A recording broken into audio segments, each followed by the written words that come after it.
मंडळी, राज ठाकरेंच्या मनात नेमकं चाललंय तरी काय? राज ठाकरेंना नेमकं काय हवंय?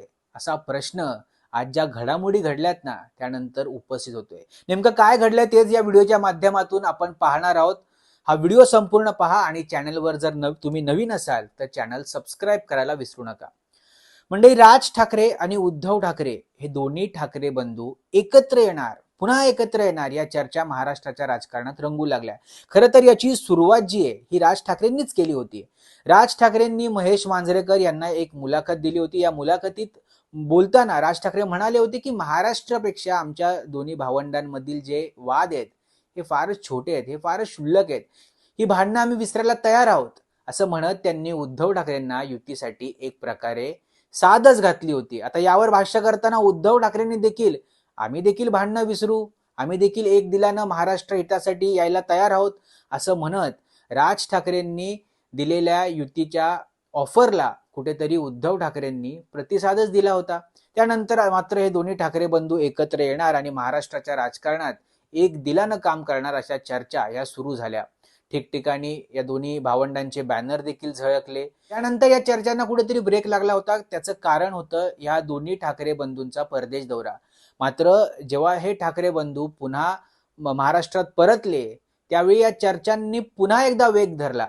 एका बाजूला ठाकरे गटातील नेत्यांचं जर विधानं पाहिली तर ते युतीसाठी पॉझिटिव्ह आहेत.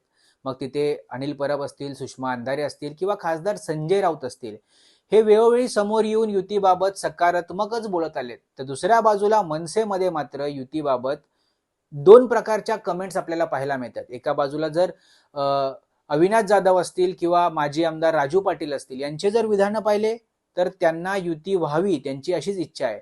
तर दुसऱ्या बाजूला अमेय खोपकर असतील, संदीप देशपांडे असतील, यांचे जर विधानं पाहिली तर त्यांना ही युती नकोय का असा देखील प्रश्न पडतो. परंतु या सगळ्यात काल परवाच एक बातमी आली होती की राज ठाकरेंनी एक मीटिंग बोलावली होती स्थानिक पदाधिकाऱ्यांची. त्यामध्ये पदाधिकाऱ्यांनी राज ठाकरेंना सांगितलं की साहेब, ठाकरे ब्रँड वाचला पाहिजे आणि आपण उद्धव ठाकरे यांच्या सोबत युती केलीच पाहिजे. आणि अशा प्रकारचे जे स्टेटमेंट आहेत ह्या पदाधिकाऱ्यांनी नंतर पत्रकारांसमोर येऊन मांडल्यामुळे आता मात्र मनसे आणि शिवसेना ठाकरे गट यांची युती जवळपास फिक्स झाली आहे. उद्धव ठाकरे आणि राज ठाकरे हे लवकरच भेटून युतीची घोषणाच करतील अशी आशा या दोन्ही पक्षातील कार्यकर्त्यांमध्ये पल्लवित झाले. ग्राउंड लेवलवर या दोन्ही पक्षातील कार्यकर्त्यांना ही युती तशी मान्यच आहे. अशा चर्चा असतानाच आज राज ठाकरेंनी एक वेगळीच बातमी दिली. राज ठाकरेंनी मुख्यमंत्री देवेंद्र फडणवीस यांची भेट घेत पुन्हा एकदा नवा ट्विस्ट आणण्याचा प्रयत्न केलाय का?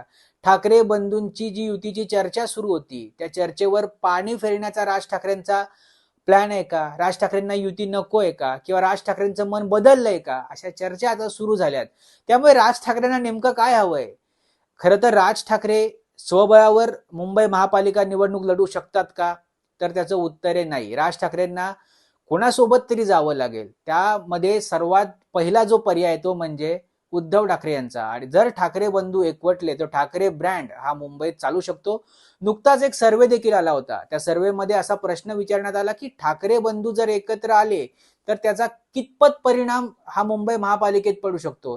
तर जवळपास 52% जे मतदार आहेत त्यांनी असा कौल दिला की हे दोन्ही ठाकरे बंधू जर एकत्र आले तर त्यांचा करिश्मा हा मुंबई महापालिकेत निश्चितपणे चालेल. आणि त्याचीच धास्ती महायुतीने देखील घेतली होती. परंतु अशातच राज ठाकरेंनी पुन्हा कुठेतरी युटर्न घेतलाय का? राज ठाकरेंना आता काहीतरी नवा मार्ग शोधायचा आहे का? अशा चर्चा आता सुरू झाल्यात. त्यामुळे आगामी काळात राजकारण काय होईल हे सर्वस्वी राज ठाकरेंच्याच निर्णयावर अवलंबून आहे. यावर ठाकरे गटाकडून देखील प्रतिक्रिया आली आहे. ते अनिल परब म्हणाले की मुख्यमंत्र्यांची भेट कोणी घेऊ शकतं? आम्ही अजूनही युतीसाठी सकारात्मक आहोत. आम्ही तर हात पुढे केलाय. आता निर्णय राज ठाकरेंनी घ्यायचा आहे. त्यामुळे अजूनही त्यांनी राज ठाकरेंवरच सर्व काही सोडलेलं आहे.